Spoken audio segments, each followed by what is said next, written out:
Bien, vamos a comenzar con el desarrollo de la unidad número 5, referida a las operaciones financieras de préstamos.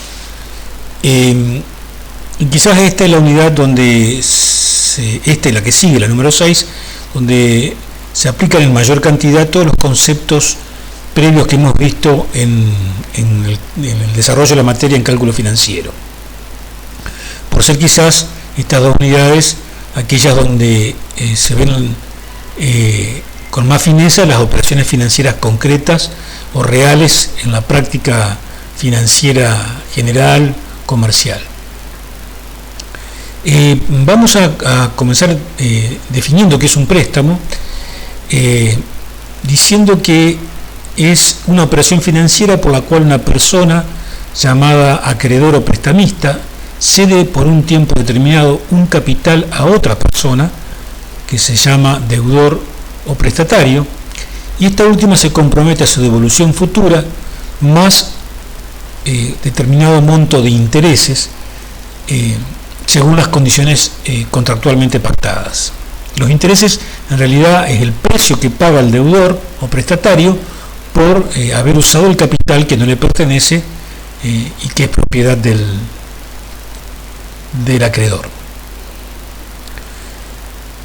Básicamente esta es la definición, puede haber alguna otra en alguna otra bibliografía, pero responde a este tipo de conceptos. Hay muchas formas de clasificar los préstamos, puede ser por su garantía, por su moneda, por el objetivo que persiguen, pero nosotros nos vamos a tener en una especialmente que es la que nos interesa desde el punto de vista de la cátedra y del cálculo financiero, que es la forma en que se devuelve el capital, en la que el deudor devuelve el capital al acreedor. Básicamente, podemos decir entonces que los préstamos se clasifican en dos grandes categorías. Los llamados préstamos de reembolso único de capital, que son aquellos en los cuales el deudor devuelve en un único pago todo el capital obtenido en préstamo. Generalmente esto se hace al final del contrato. Y los llamados préstamos de reembolso periódico fraccionado de capital, en donde el deudor devuelve en forma periódica una parte del capital obtenido en préstamo. Es decir, periódicamente, mensualmente, semestralmente, como se haya acordado en el contrato, se va devolviendo una cuota parte del capital. Los préstamos de reembolso único de capital, a su vez, los podemos clasificar en préstamos con pago acumulado de intereses, y son aquellos de estos en donde, junto con el capital, al final del plazo del préstamo, o sea, en el momento N, se devuelve todo el capital juntos más los intereses devengados y acumulados a ese momento. Y los préstamos con pago periódico de intereses, en este caso particular, el capital se devuelve al final, el único pago, pero los intereses se van pagando periódicamente como se haya pactado en el contrato, es decir, mensualmente, semestralmente, trimestralmente, como sea. En ambos casos, esos intereses se pueden calcular a tasa fija o a tasa variable. Básicamente podemos decir que estas cuatro tipologías de préstamo de reembolso único con pago acumulado de intereses a su vez pueden tener cláusula de ajuste o no. Y los préstamos de reembolso periódico se verán más adelante, pero básicamente hay cuatro sistemas muy difundidos, que son el sistema francés de amortización, el sistema alemán de amortización, sistema de tasa directa o cargada y el sistema americano. Este grupo de préstamos lo estudiaremos un poco más adelante. Vamos a comenzar con los préstamos de reembolso único, analizando diferentes variantes que se puedan presentar. Suponemos un préstamo de reembolso único con pago acumulado de intereses, nos vamos a restringir a esta tipología por ahora. Vemos en esta gráfica del tiempo un intervalo comprendido entre 0 y n, que podría asimilarse al plazo del préstamo. El deudor obtiene en el momento 0 el equivalente a B sub 0 como monto del préstamo y ha negociado devolver todo junto más intereses calculados a una tasa de interés simple que permanece constante en todos los intervalos. Supongamos que estos son meses y que finalmente al al final del último mes, el deudor debe devolver todo el capital más los intereses acumulados. Entonces el problema se reduce a determinar qué fórmula tenemos que aplicar para calcular el monto a devolver por el deudor. Fíjense que esta se trata de una fórmula ya conocida por nosotros y por ustedes también, en donde lo que hacemos es multiplicar a B sub 0, que es el valor obtenido en préstamo, 1 más la tasa de interés simple por n. Recordemos que n, por trabajar con tasa de interés simple, se trabaja como un factor, se multiplica la tasa. Esta termina siendo una operación de tipo simple, un intercambio simple de capitales, porque en realidad hay solamente un intercambio único en el cual el deudor recibe B sub 0 al momento 0 y debe devolver al acreedor B sub n equivalente a esta expresión en el momento n. ¿Qué ocurriría si se pactó en el contrato aplicar una tasa de interés simple que es variable? I sub 1, distinta de I sub 2, distinta de I sub 3. Bueno, habrá que aplicar el modelo para calcular el valor del monto a devolver con tasa de interés simple variable, que es el que ustedes están viendo acá en el cursor. Un modelo también ya conocido. Habrá tantos sumandos de tasa de interés simple como tasas se hayan pactado o haya variado en el intervalo total del préstamo. Si trabajamos con tasas efectivas periódicas, estamos ya en el régimen compuesto. El deudor obtiene en el momento 0 B sub 0 y deberá devolver, si esta tasa efectiva es constante, B sub 0 por 1 más I a la n. Recordemos que esta tasa efectiva podría expresarse en el contrato, y generalmente así se hace, como una tasa nominal, generalmente anual, por lo cual habrá que, a través de la operación de proporción, encontrar la efectiva periódica y luego aplicar el modelo. También este modelo responde a una operación financiera simple donde hay un intercambio de un único capital por otro único capital al momento n. Si además de una tasa efectiva periódica se hubiese pactado devolver el capital los intereses ajustados por un determinado factor de ajuste, habrá que prestar atención a esta situación. Seguramente en el momento 0 donde se obtuvo el préstamo había un índice determinado, supongamos que se haya pactado el IPC, índice de precio al consumidor, y al momento de la devolución de ese préstamo, monto al que denominaremos ahora B sub n, había un índice I sub n. B sub n, que es el monto a devolver, entonces será igual al capital obtenido en préstamo, en el momento 0, por la relación que existe entre el índice al momento n y el índice al momento 0. Y una vez ajustado por la relación de estos índices, aplico lo que se llama el factor de capitalización con la tasa efectiva constante pactada. Es decir, que la relación de los dos índices, el del momento n y el del momento 0, me arroja como resultado un factor de ajuste por el intervalo 0n. Estas dos expresiones que están acá son análogas. Acá trabajamos con índices y acá trabajamos directamente con el factor de ajuste, que recordemos es 1 más la variación periódica de ese índice en el intervalo considerado. ¿Qué pasa si se trabajó o se pactó aplicar una tasa de interés efectiva variable, régimen compuesto con tasas variables? Bueno, fíjense que el modelo ahora será B sub 0 por 1 más I sub 1, por 1 más I sub 2, y así sucesivamente hasta llegar a 1 más I sub n, es decir, habrá tantos factores de capitalización como tasas de interés variable haya en el intervalo considerado para el plazo del préstamo. Este modelo también es conocido por ustedes cuando se vieron las primeras unidades de la cátedra. Esta sigue siendo una operación financiera simple, recordemos, el intercambio de este capital por este otro único capital en el momento n. En esta diapositiva lo que vemos es un resumen de las principales fórmulas. Faltaría agregar la fórmula que vimos anteriormente de valor ajustado, pero bueno, acá ustedes tienen una síntesis de las 4 fórmulas que me permiten calcular el capital al final del plazo de la operación y qué es lo que debe devolver el deudor al acreedor. Vamos a ver algunos conceptos que suelen utilizarse en este tipo de préstamos y que tienen particular interés en razón de que son préstamos en donde el deudor debe, al finalizar el plazo, juntar todo el dinero para devolver en un único pago al acreedor todo el capital más los intereses devengados. Situación que suele ser compleja porque a veces se dificulta mucho conseguir todo el dinero junto, y eso obliga a que el deudor se autoimponga un ahorro periódico en una caja de ahorros o en una financiera que le reconozca una tasa determinada de interés a la que le llamaremos I'. Se trata de una tasa pasiva porque lo que va a hacer el deudor es ir depositando periódicamente una suma en esa cuenta, de modo tal de juntar al final del plazo de la operación original del préstamo, o sea, al momento N, todo lo que necesita para poder devolver el capital. ¿Cómo reconstruye entonces el deudor este capital?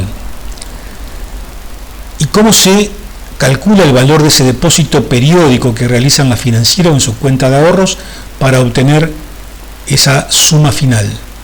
Multiplicando el monto total que él debe devolver, si estamos trabajando con tasas efectivas constantes, será B sub 0 por 1 más y a la n, por una función financiera que ustedes ya conocen, que es la inversa de la función S sub NI', en este caso, porque el depósito se hace una tasa pasiva en la cuenta de ahorros. Esta función se llama cuota de imposición, y recordemos que esta función representaba los centavos de unidad de moneda que había que depositar durante n periodos, en este caso una tasa I', para lograr juntar al final del intervalo, o en el momento n exactamente, un peso. Si yo esta función la multiplico por todo el capital a devolver, me va a arrojar la cuota que debe depositar el deudor en su plan de ahorro. La cancelación anticipada. Los contratos de préstamos pueden incluir alguna cláusula que prohíba la cancelación anticipada del préstamo. Y esta situación es así porque se intenta proteger al acreedor a partir del principio de previsibilidad de los fondos para el acreedor. Es decir, si una persona presta dinero a un año, sabe que al año debe cobrar toda esa suma junta más los intereses. Por lo tanto, introduce en el contrato de préstamo una cláusula que prohíba la cancelación para evitar la imprevisibilidad de los fondos ante una cancelación anterior al momento N. Si el contrato no tiene ninguna cláusula de este tipo, quiere decir que el deudor puede cancelar en cualquier momento el contrato, cuando a él le resulte conveniente. Generalmente al deudor le resultará conveniente cancelar anticipadamente el contrato cuando la tasa de interés para este tipo de operaciones de préstamo en el mercado haya bajado a niveles de I'. Por ejemplo, supongamos una persona que tomó un préstamo, un comerciante que tomó un préstamo a un año al 4% de interés efectivo mensual. Y cuando han transcurrido 3 o 4 meses desde el momento de otorgamiento del préstamo, la tasa cae al 1,5. Que si el deudor actúa racionalmente, ¿qué le convendría hacer? Cancelar el contrato, siempre que tenga el dinero, obviamente lo consiga, y que no haya una cláusula que lo impida, cancelar el contrato y salir al mercado a tomar un nuevo préstamo a una tasa más baja. Entonces, el problema que vamos a tener acá es que el acreedor va a aceptar esa cancelación anticipada solo en la medida que reciba un monto que, colocado durante el plazo que le resta hasta finalizar el contrato a la nueva tasa de mercado I', le permita obtener el mismo monto que hubiese obtenido en las condiciones originales del contrato. Esto está expresado en esta igualdad, en la parte que yo estoy marcando ahora con el cursor. A, que es la suma por la cual se debería cancelar anticipadamente el préstamo. Esta suma, colocada a la nueva tasa de mercado durante los n-h periodos que restan hasta finalizar el contrato original, debería permitirle al acreedor obtener lo mismo que si la cancelación no se hubiese dado.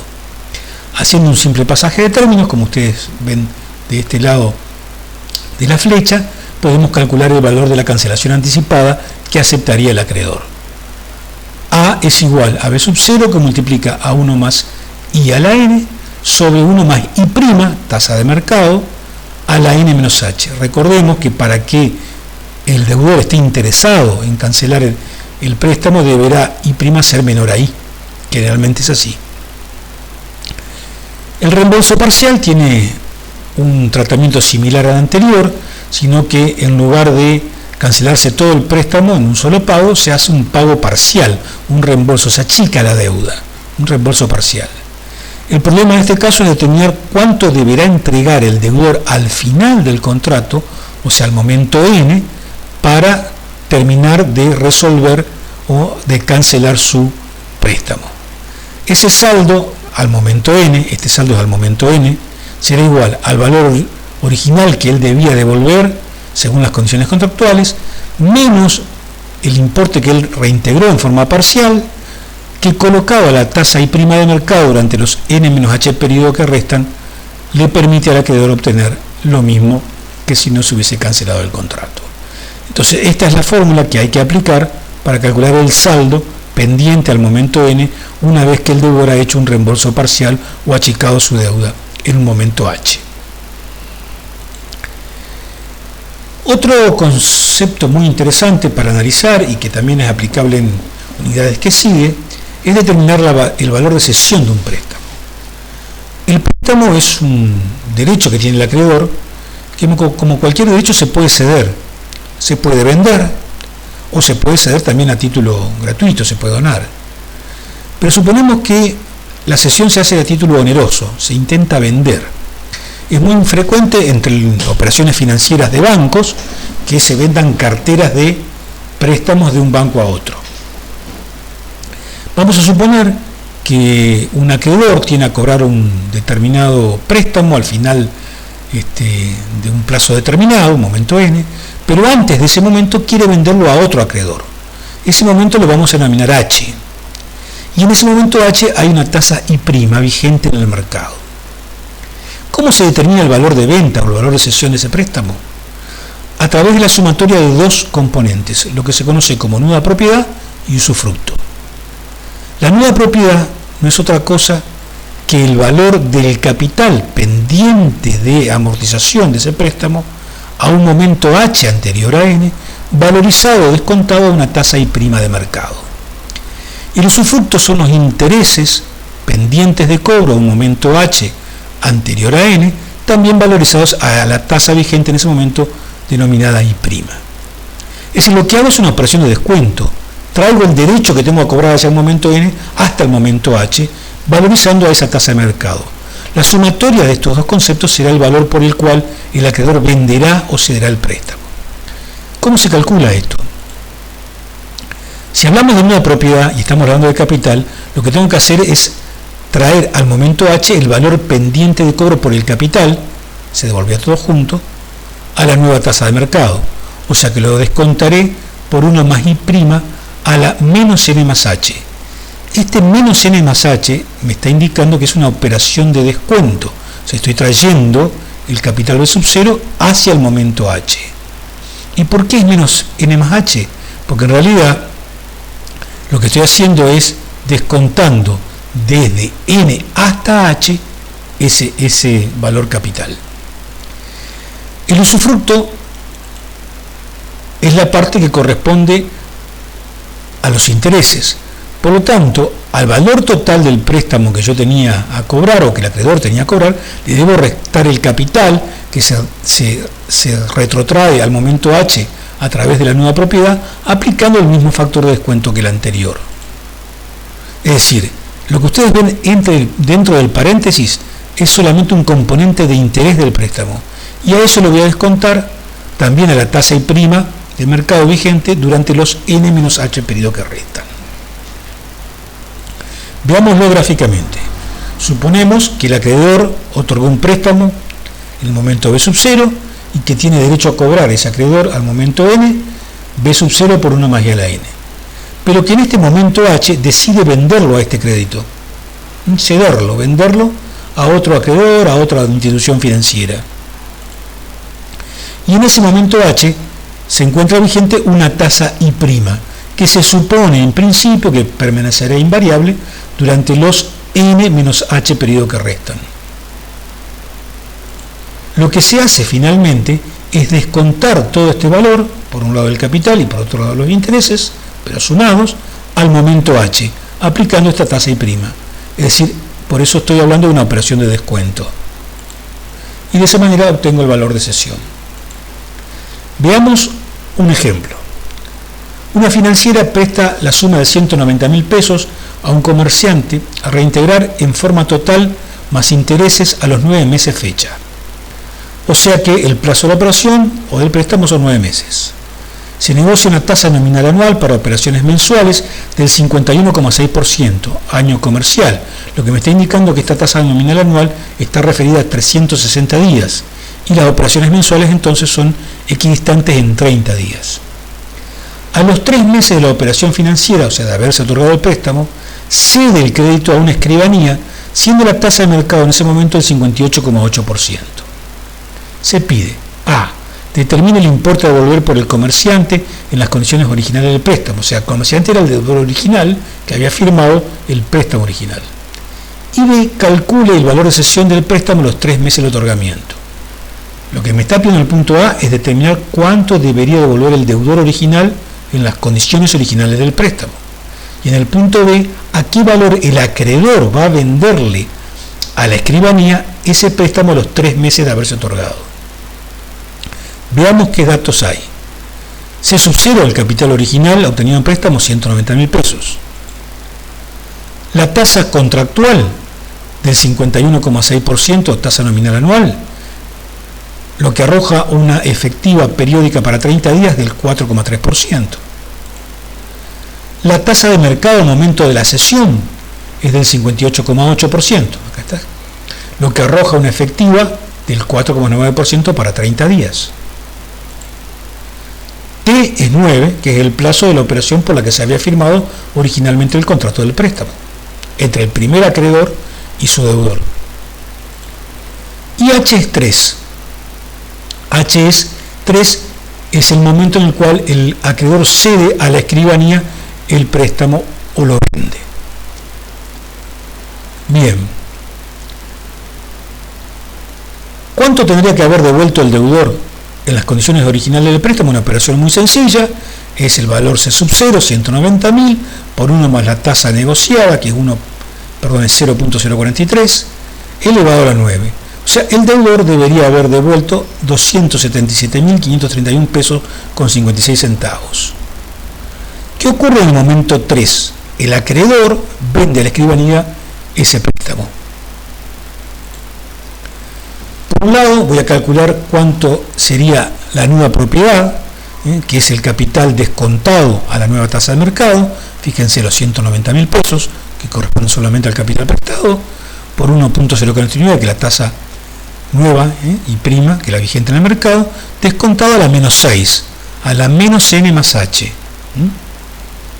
que es lo mismo que decir a la n menos h, sino que acá habría un paréntesis que al sacarlo da vuelta a los signos. El valor de la nueva propiedad es 142.593 pesos con 81 centavos.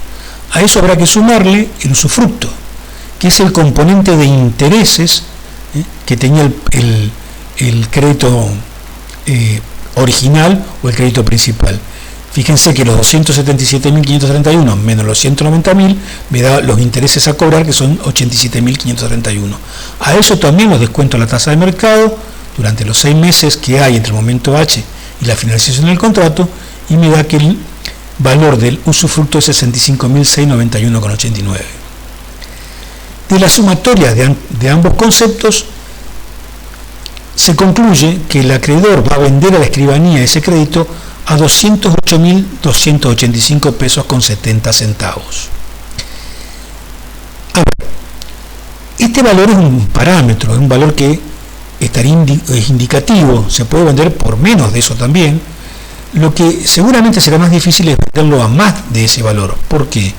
Porque si el acreedor quisiera venderlo en 250.000 pesos, a la escribanía compradora del crédito no le convendría la operación, porque colocaría esos 250.000 pesos a la nueva tasa de mercado y obtendría un monto mucho mayor que el que se obtiene por las condiciones generales del contrato. Por esto actúa como un valor límite en el cual racionalmente, en principio, condiciona al comprador del crédito para cerrar la operación. Bien, este tema se puede ver en el libro Matemática aplicada al cálculo financiero, utilizado en la cátedra, en tercera edición. Hay también casos adicionales para resolver, y ustedes pueden acceder como siempre a través de la página de UNER, y se trata del capítulo 10, específicamente de la página 201 en adelante. En el próximo video desarrollaremos los préstamos con reembolso único y pago acumulado de intereses en forma similar a este. Muchas gracias y nos comunicaremos en el próximo video.